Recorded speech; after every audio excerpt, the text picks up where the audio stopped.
آپ کہو بلند آواز میں ہم سے جو غلطی ہوئی اللہ معاف کر دے، آپ بھی معاف کر دیں، اب ہم اپنے کسی رہبر کو اکیلا نہیں چھوڑیں گے۔ تم نے رہبروں کو اکیلا چھوڑا ہے، تب حکومتوں کی ہمتیں بڑھتی ہیں کہ وہ کبھی مولانا کلیم صدیقی کو بند کر دیں اور کبھی مفتی سلمان اظہری کو بند کر دیں۔ لا حول ولا قوت الا باللہ۔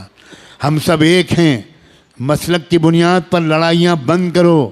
اگر آپ کو کسی مسلک سے تعلق ہے بہت مبارک، لیکن ہمارا اصل مذہب کلمہ طیبہ لا الہ الا اللہ ہے۔ ہمارا کلمہ ایک ہے، ہمارا قرآن ایک ہے، ہمارا قبلہ ایک ہے، ہمارے رسول ایک ہیں، ہمارا رب ایک ہے، ہمارا دین ایک ہے، اور ہمارا انجام بھی ایک ہے۔ کسی طرح کا جھگڑا نہیں۔ یہ اہل سنت کی مسجد ہے اور یہ تبلیغیوں کی مسجد ہے۔ اللہ کرے اب یہ سب ختم ہو جائے، ہم سب ایک دوسرے کی مسجدوں میں جا کر نماز پڑھیں۔ مسجد کسی کی نہیں ہے، مسجد تو اللہ کی ہے۔ گلے مل جاؤ، ایک دوسرے کو دعوتیں کرو، ایک مسلک کے علماء دوسرے مسلک کے علماء کی دعوت کریں، دسترخوان بچھائیں، ان کے ہاتھ چومیں، ان سے دعا کی درخواست کریں۔ یاد رکھنا ہر مسلک والوں میں کچھ خوبیاں ہیں، یہ سب مسلک مل کر ایک امت بنے گی۔ اب کب تک یہ مسلک کا ہم لوگ ڈھول پیٹیں گے؟ اب بن جاؤ ایک امت، اس لیے کہ دشمن ایک امت بن گیا۔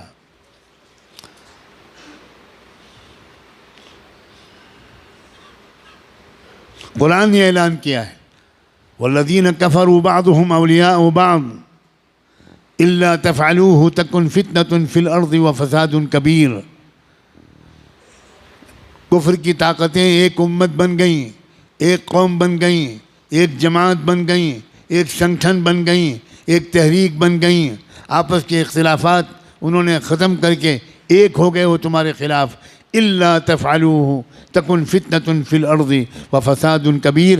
اگر تم بھی ایک نہیں بنو گے، اگر تم ایک دوسرے کے مددگار نہیں بنو گے، تو یاد رکھنا تمہاری اس بدماشی کی وجہ سے، تمہاری اس بدفعلی کی وجہ سے پوری دنیا میں فی الارض فتنة و فساد کبیر، بہت بڑا فتنہ و فساد پھیلے گا تمہاری پھوٹ کی وجہ سے۔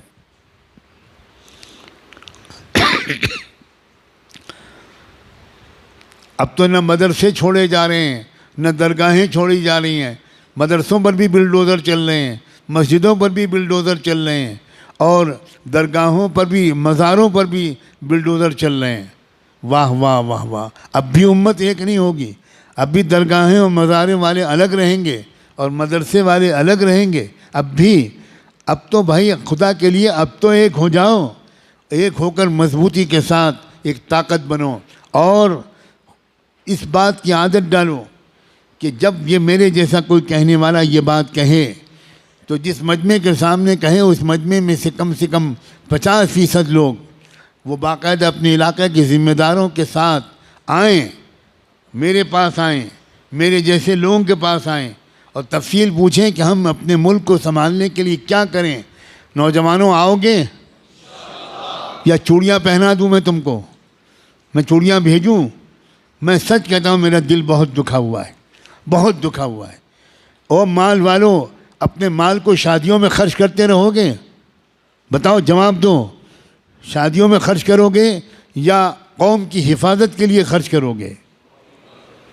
کہاں خرچ کر رہے ہو قوم کی حفاظت کے لیے؟ 10 روپے تمہاری جیب سے نہیں نکلتے قوم کی حفاظت کے لیے، اور شادیوں میں لاکھوں روپے سودی قرضہ لے کر خرچ کر رہے ہو۔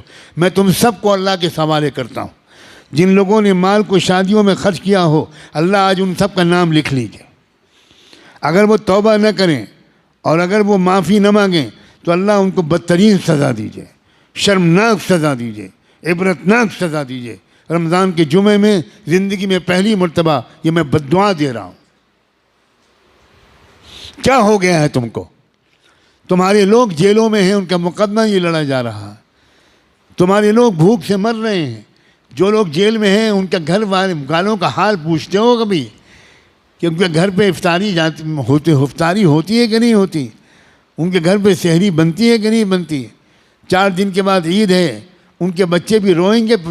تمہارے بچے شاندار کپڑے پہن کے گھومیں گے، اور ان کے بچے جو قوم کے لیے قربان ہو گئے ان کے بچے روئیں گے اور تم اپنی بچوں پر فضول خرچیاں کرو گے، تم اپنی لڑکیوں کی شادیوں میں لاکھوں روپے خرچ کرو گے، میں لعنت بھیجتا ہوں ان شادیوں پر جن شادیوں میں لاکھوں روپے خرچ ہوئے ہوں، اور ان شادیوں میں برکت ڈالے جو شادیاں سادگی کے ساتھ کی گئی ہوں، کم پیسے میں وہ شادیاں کی گئی ہوں، جن شادیوں میں فضول خرچیاں نہ ہوئی ہوں، جہاں بے پردگیاں نہ ہوئی ہوں، جہاں غریبوں کا دل نہ دکھایا گیا ہو، ان شادیوں میں برکت ڈال، اور جن شادیوں میں دکھاوا کیا گیا ہو، اے اللہ پورے ملک میں کہیں کسی شہر کسی گاؤں میں کوئی مسلمان گھرانے کی شادی جو دھوم دھڑاکے سے ہوئی ہو، آج یہ فقیر مسافر بیمار بوڑھا یہ دعا مانگتا ہے کہ اللہ اس شادی پر لعنت برسا دے۔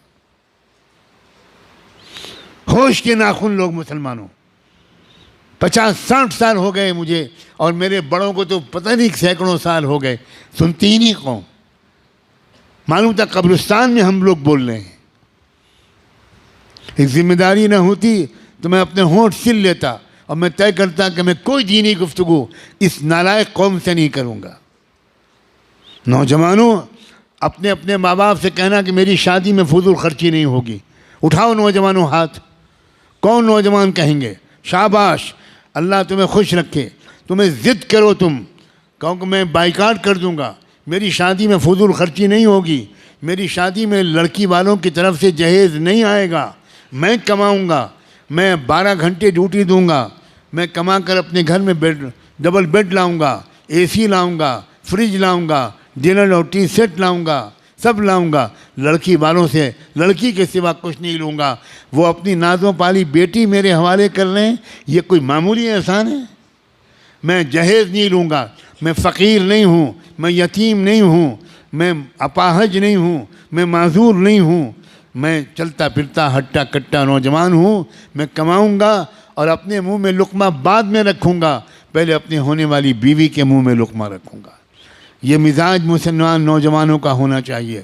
اگر ان کی ماں لالچی ہے کہ جہیز آنا چاہیے، اکثر یہ عورتوں کی لالچ ہوتی ہے اور لڑکے بھی اس میں پھسل جاتے ہیں۔